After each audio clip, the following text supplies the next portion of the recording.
Welcome back to Lessons from the Front. And today I'm going to be showcasing my Hungarian army that I use with the Bolt Action 2nd edition rule set. When the Axis invasion of the Soviet Union began on the 22nd of June 1941, Hitler had not directly asked the Hungarians for their assistance.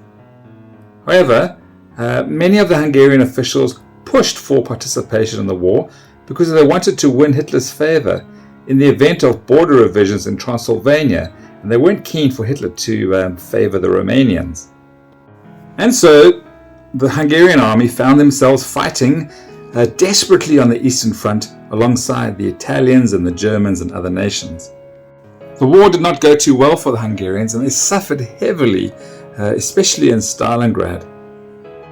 And so as the Hungarian army began to fall back before the Soviet onslaught, the Hungarian government began to seek an armistice with Britain and the United States. When Germany heard of this, they occupied Hungary, and the Hungarians fought on with the Germans right until the end of the war. I've enjoyed and had a lot of success using my Hungarians in Bolt Action, and there's two main reasons for this. Firstly, even though their infantry isn't all that powerful, I can hold off most of my opponents with my basic infantry, the regulars, and then punch hard with veteran parabats. And so I can bring a large number of order dice to a battle without really losing too much quality. And then secondly, the Hungarians get a really useful special rule called Axis support, which allows me to bring a single German unit with some limitations in my army list, always allowing for a lovely surprise. So I'll start by showing you my infantry, and I particularly like my Hungarian officer in his brown leather jacket with the brass buttons that just makes him pop on the table. He's almost like a fashion model. And there you can see his 2IC as well. The forward artillery observer, he's wearing a camo smock and the Hungarian autumn colors. I don't often use a medic when I play. They are useful sometimes, I guess. He came with the HQ box, so I painted him up. I think he looks pretty nice. And then I had to kit bash this flamethrower. I couldn't find one to buy. And I think I 3D printed his body and then used a head from a German Blitzkrieg box. I also kit bashed the sniper team using Soviet summer bodies and then turning them into Hungarians using German heads and leftover German equipment. However, the Hungarian medium mortar is a metal model from Warlords Games Hungarian HQ set, a beautifully sculpted model. This model's got so much character and animation. You can almost see the team lobbing mortar rounds towards the enemy. I wanted my medium mortar to have its own dedicated observer, and so I kit bashed this figurine as well, using green stuff to turn the German field cap into something that looked a little more Hungarian.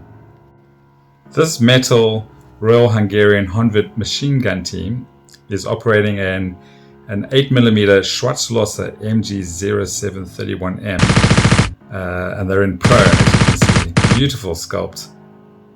I have two Royal Honved regular infantry squads. The first is this metal range from Warlord Games. Again, a beautifully sculpted set. Within the 10-man squad are a couple of Panzerfaust carrying troopers. This just gives them the ability to take on armor if needs be. Their LMG support is the outdated interwar year machine gun. It's the M31, heavy, difficult to use, and magazine fed. The only thing is that if I'd bought a second box, then I'd have two identical 10-man squads. So I had a lot of fun kit bashing a second squad using Soviet bodies again and German heads and equipment. And this allowed me to create a unique squad, still Warlord Games', but very different and rather fun to include in my collection. The LMG support in this kit bash squad is the German MG42. This one is belt fed and very effective. And then I have two parachute assault sections represented with their own boxed sets. And as I've come to expect of Warlord Games, the figurines are beautifully sculpted and they were nice and easy to paint. I painted their smocks in the autumn camouflage and they really pop on the table. As they were in real life, these tough veterans are deadly in close quarters fighting.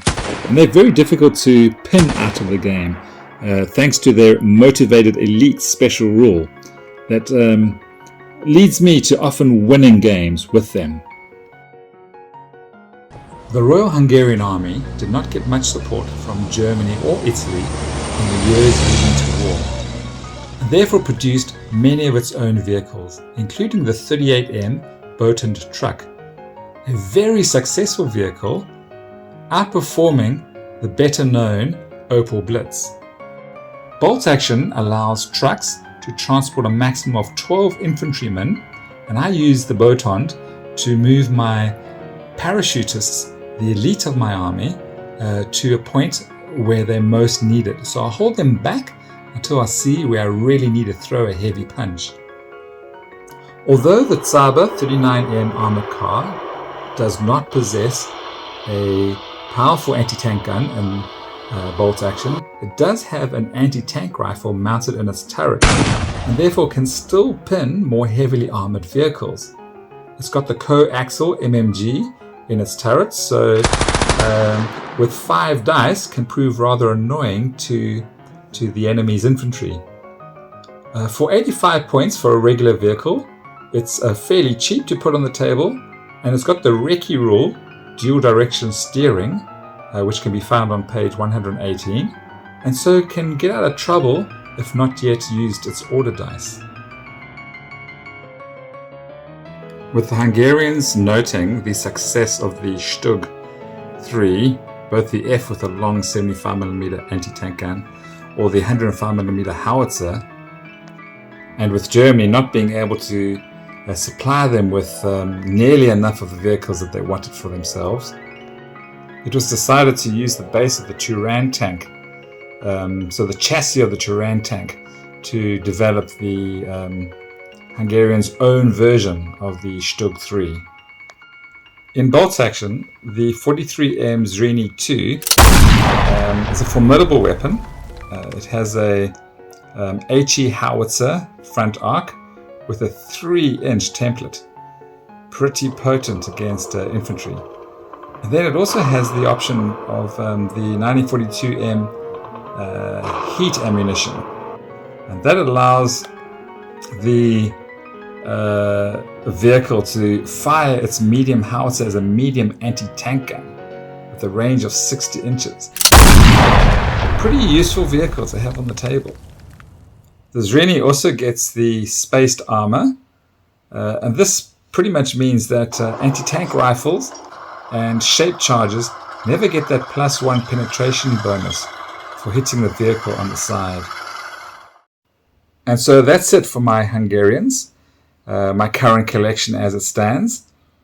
If I had to create a wish list for any additions to my Hungarians, I think number 1 would be the border guards or the gendarmerie with their interesting looking hats.